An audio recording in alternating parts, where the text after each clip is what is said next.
Hola, vamos a resolver el segundo problema de máquinas de inducción, máquinas asíncronas.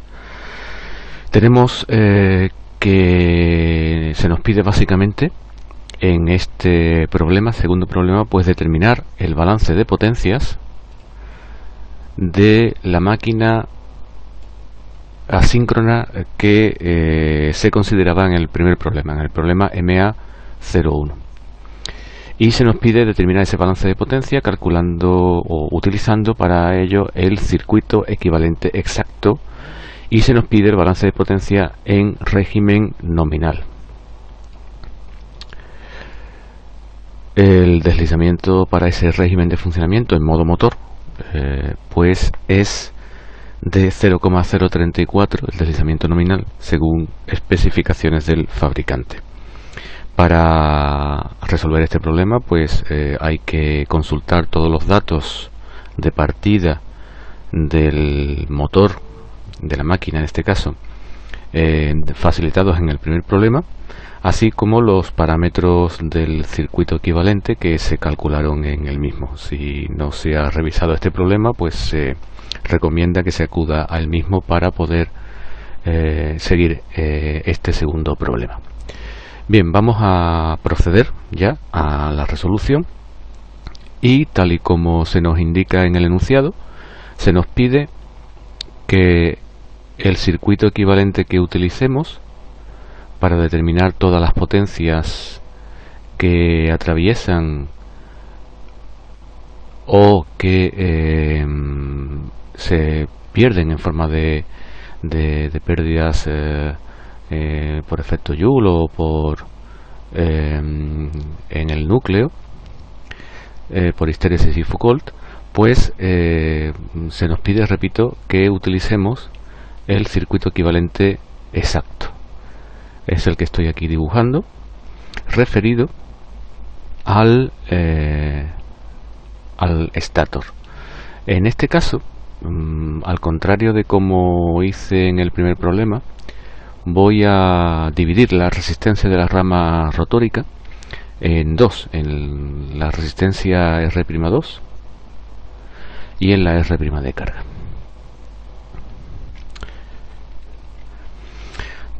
Los valores de todos estos parámetros ya son conocidos, así que directamente utilizaremos dichos valores en el caso de que tengamos que hacer operaciones con ellos. Bien, vamos a ver. Se nos pide, recuerdo, el balance de potencia para un deslizamiento nominal que es de 0,034 para el motor que tenemos nosotros analizando. Lo primero que nos va a hacer falta, todas las potencias que vamos a tener que calcular, pues son las que aparecen en el balance de potencia, que serían pues la potencia de entrada, las pérdidas en el cobre 1, las pérdidas en el hierro, las pérdidas en el cobre 2, y aquí tendríamos la potencia mecánica. Evidentemente la potencia mecánica era un dato en el enunciado. Esta es la potencia mecánica interna y esta es la potencia electromagnética. Vamos a comenzar calculando la potencia en el cobre 1, la primera pérdida.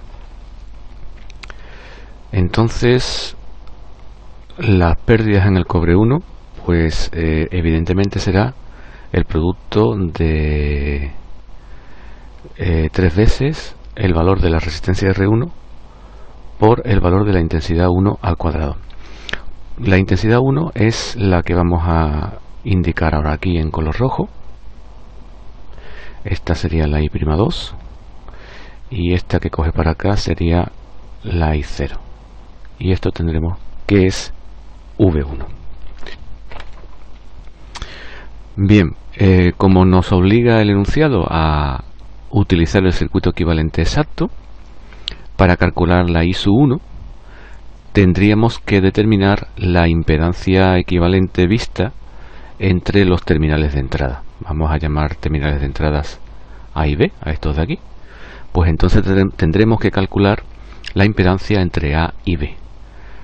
Por lo tanto, tendremos que ir calculando las impedancias parciales de cada rama para terminar calculando ISO1. Vamos a llamarle a los puntos C y D, estos de aquí, C y D, perdón,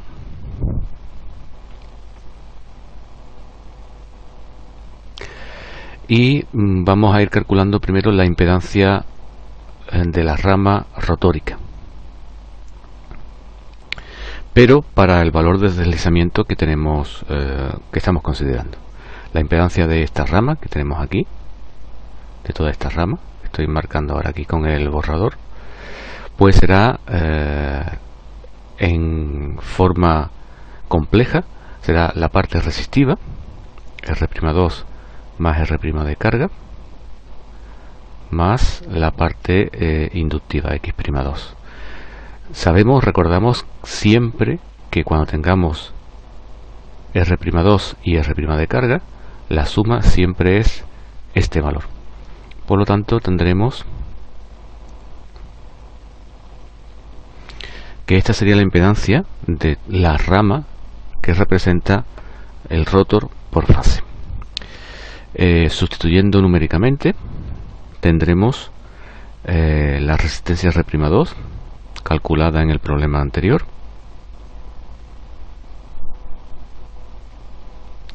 dividido del deslizamiento,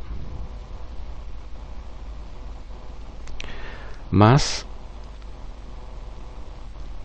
la reactancia X'2. Esto da un resultado de 12,48 girado 5,30 grados. Esa es la impedancia Z'2S. La impedancia del núcleo, pues al tener un circuito, va a ser la impedancia, perdón, del circuito paralelo, y al estar constituido este circuito por dos elementos impedantes, uno resistivo y uno reactivo en paralelo, podemos calcularlo mediante la expresión del producto de ambos dividido de la suma.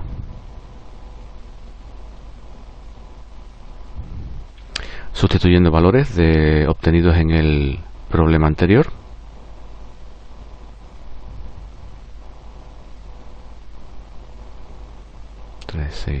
estos serían los valores de RF y X mu, arriba multiplicando y abajo sumando,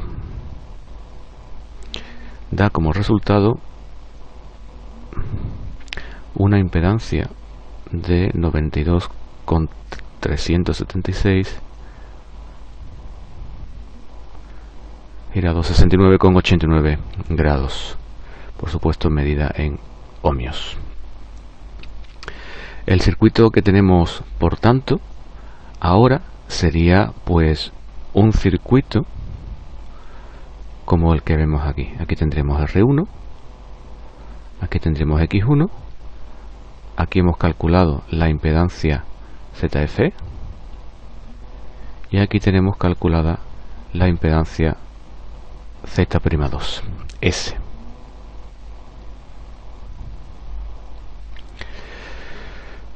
Para seguir calculando la impedancia vista entre los puntos A y B, que serían estos dos, pues el siguiente paso sería calcular la impedancia entre los puntos C y D vista hacia la derecha. Vamos a llamar esa impedancia, es una impedancia equivalente entre C y D, que sería la impedancia entre los términos que vemos aquí, estas dos impedancias. Al estar en paralelo volvemos a usar la misma estrategia de obtenerla mediante el cociente del producto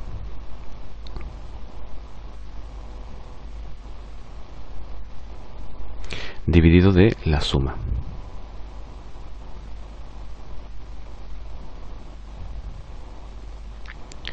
Los valores respectivos son 12,482 girado 5,30 por 92,376 girado 69,89, y abajo pues sería los mismos valores pero sumando.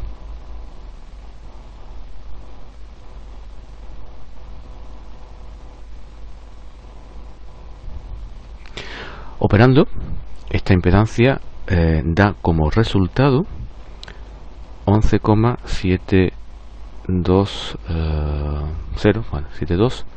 girado 11,88 grados. Esta sería la impedancia equivalente entre C y D hacia la derecha. Por lo tanto, finalmente, vamos a cambiar de página. Finalmente, el circuito que nos queda sería el formado por R1 y X1 y una impedancia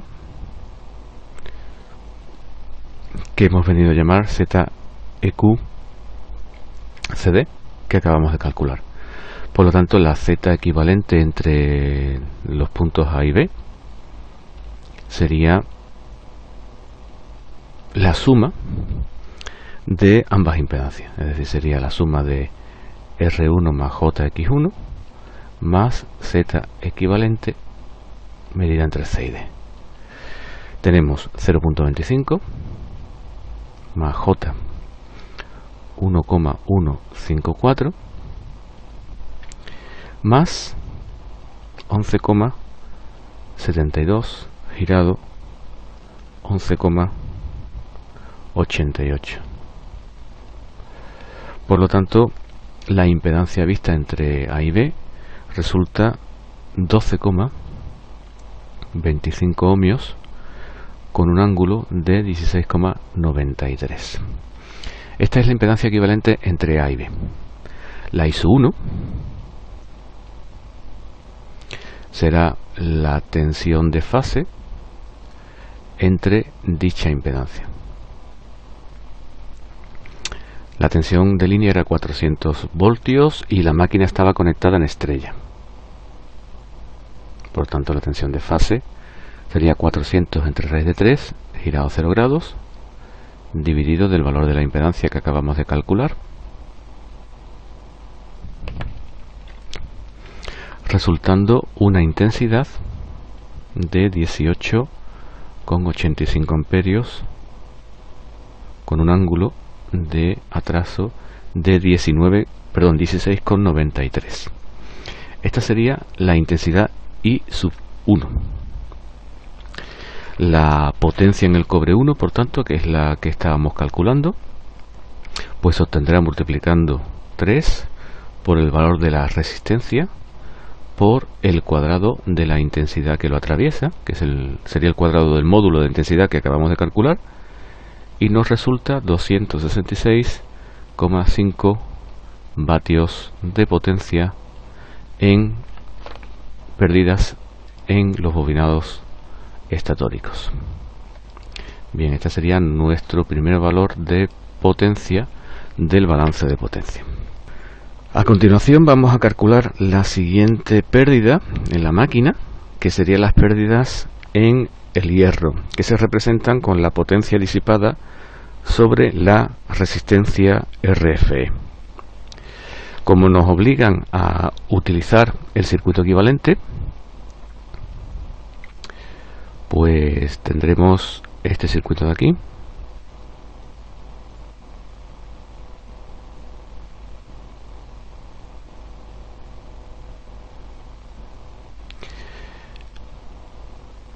donde tendremos que calcular la potencia disipada en esta resistencia.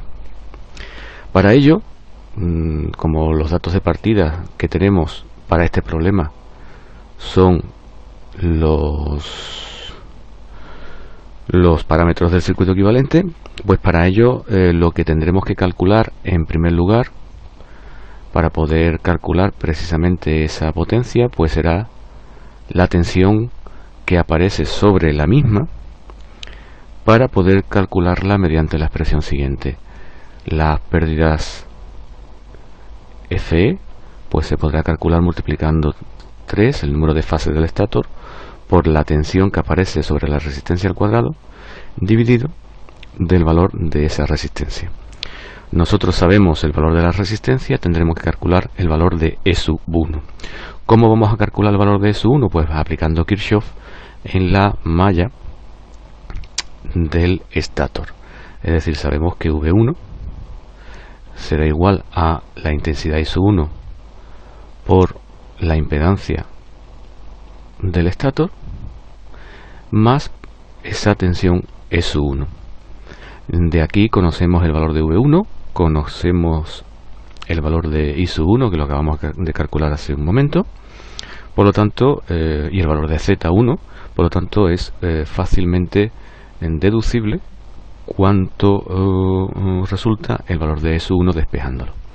Despejamos E sub 1 de la expresión anterior y nos quedaría pues V1, que sería tensión de línea expresada en valor por fase girado 0 grados, menos la intensidad que acabamos de calcular, I sub 1,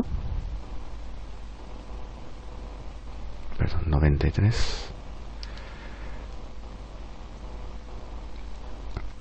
por el valor de la impedancia Z1, que sería 0,25 más J 1,154. Esta operación nos da una tensión E sub 1 que sería 220,96 girado un ángulo de menos 5 grados. Esta sería nuestra tensión E sub 1. Por lo tanto, la potencia en el hierro pues se calcularía aplicando la expresión que habíamos colocado aquí a la izquierda. Vamos a pasar de página puesto que no tenemos espacio para poder seguir calculando aquí. Y la pérdida en el hierro, ya sustituyendo valores, sería 3 veces por la tensión calculada al cuadrado partido del valor de la resistencia que nos lo daban. Y obtenemos un valor de potencia de 544,96 vatios. Esta ya es nuestra segunda potencia del balance de potencia que tenemos que ir calculando. Bien, el siguiente valor que tenemos que calcular en ese balance de potencia serían las pérdidas en el cobre 2. Retomamos aquí de nuevo el circuito equivalente.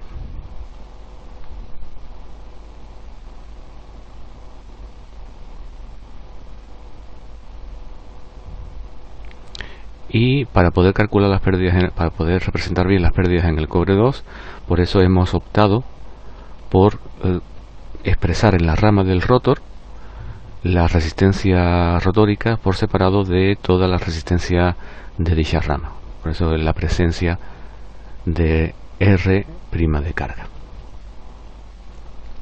Bien, sabemos que tenemos aquí V1, sabemos que tenemos aquí E sub 1 y esta sería la intensidad I'2.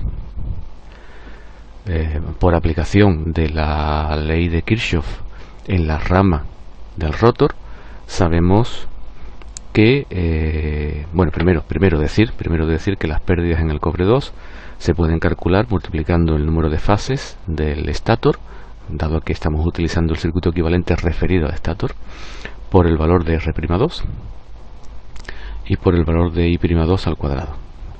R'2 lo conocemos, por lo tanto solamente tenemos que calcular I'2. Vamos a subir un poco esto para acá para aprovechar el espacio útil. Bien, entonces, como había comenzado a decir antes, para calcular I'2 pues podemos, aunque solamente necesitamos el módulo, tenemos que calcularlo mediante la utilización de complejos. Pues I'2 pues será la tensión aplicada a toda la rama, que es S1, partido de la impedancia de esa rama, que es Z'2S, que la calculamos al principio del problema. Tenemos ambos datos y solo nos queda sustituirlos. La tensión 220,96 girado menos 5,05. La intensidad, la impedancia 12,482 girado 530. Por lo tanto nos da una intensidad de 17,70 amperios girado 10 grados con 35 en atraso. En consecuencia, las pérdidas en el cobre, sustituyendo numéricamente, tendríamos 3 por el valor de la resistencia,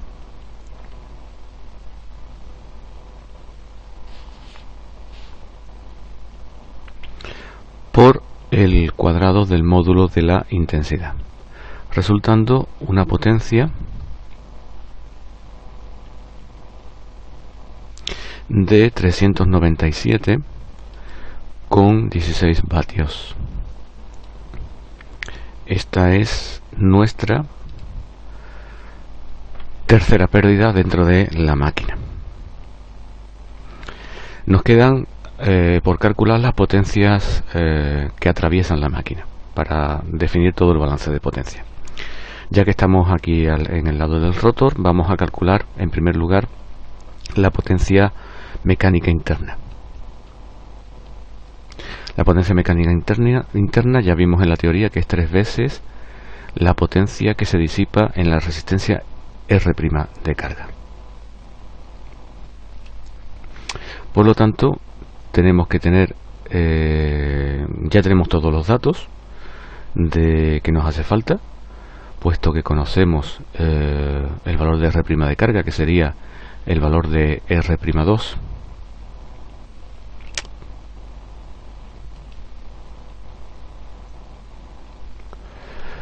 por 1 entre S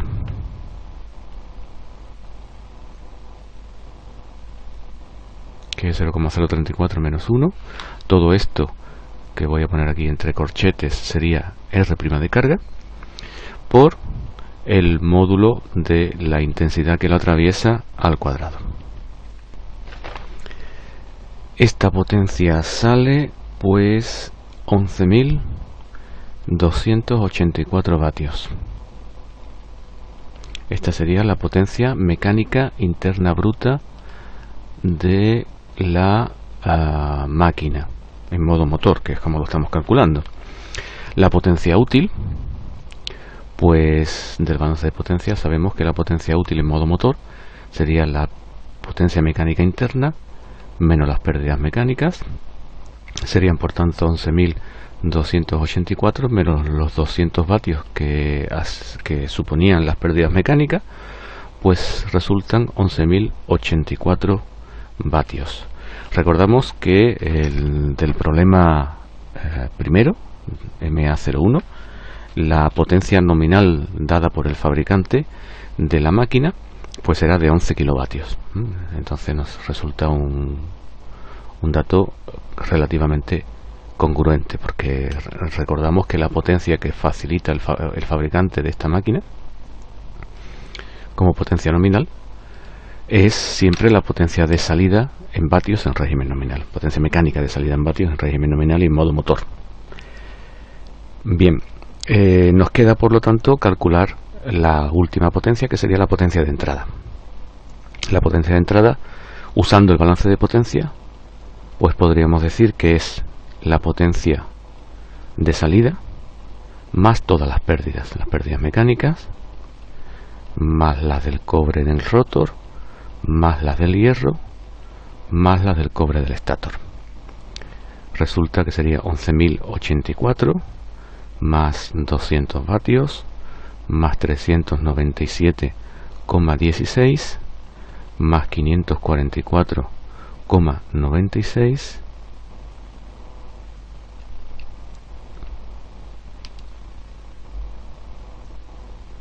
y finalmente más 266,49. Todos estos han sido los datos de potencia que hemos ido calculando a todo lo largo del problema,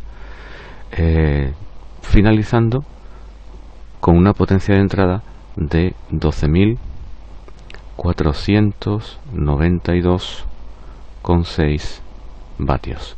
Esta sería el último valor de potencia de todo el balance de potencias de la máquina. Aunque no se nos pide en el problema, podemos calcular el rendimiento de la máquina, que como ya sabemos, el rendimiento de cualquier máquina en tantos por ciento pues se define como la potencia de salida, que en este caso es PU, entre la potencia de entrada, que en este caso es PIN, y multiplicada por 100. La potencia de salida eran 11.084 vatios, la potencia de entrada 12.492,6. Esto da como resultado un rendimiento del 88,72%. Esto no era un dato del problema, pero lo hemos calculado. Vemos que el rendimiento facilitado por el fabricante era del 87%. Hay una pequeña diferencia de aproximadamente casi un 2% de error en los cálculos. Bien, aunque no se nos pide, podemos hacer más comprobaciones de los resultados para ver que son coherentes, ¿no? Hemos calculado la potencia de entrada como suma de la potencia de salida y todas las potencias perdidas. También podríamos haber calculado, vamos a poner aquí comprobación, dado que esto no es algo que se pida en el problema, pero vamos a comprobarlo. Pues podríamos haber calculado la potencia de entrada pues por la fórmula eléctrica que liga la tensión, la intensidad y el factor de potencia. Nosotros sabemos la tensión de entrada, hemos calculado la intensidad de entrada y hemos calculado el ángulo precisamente que forma esa intensidad con la tensión. Pues sustituyendo valores, la tensión son 400 voltios, la intensidad era 18,85 y esa intensidad formaba con la tensión de fase un ángulo de 16,93 grados en atraso. Por lo tanto nos sale una potencia de 12.493,7 potencia de entrada. En el problema, en el cálculo de la potencia de entrada como suma de potencia de salida y todas las pérdidas, nos salía 12.492,6. Vemos que el resultado es bastante coherente. Luego también podemos comprobar que se cumplen las relaciones que ya conocemos y pues podemos calcular la potencia electromagnética como suma de la potencia mecánica interna y la pérdida en el cobre. Los datos de estas dos magnitudes eran 11.284 y 397,16 vatios respectivamente. Esto da una potencia electromagnética de 11.681,16 vatios. Sabemos que la potencia en el cobre 2 dividido del deslizamiento tiene que dar precisamente la potencia electromagnética. Si cogemos la potencia en el cobre 2 calculada, que eran de 397,16 vatios, y la dividimos del deslizamiento al cual se está haciendo estos cálculos, pues nos sale una potencia de 11.681,17 vatios, con lo cual vemos que se cumple la relación que se definió en la teoría. Y con esto se da por terminado el segundo problema de máquinas asíncronas.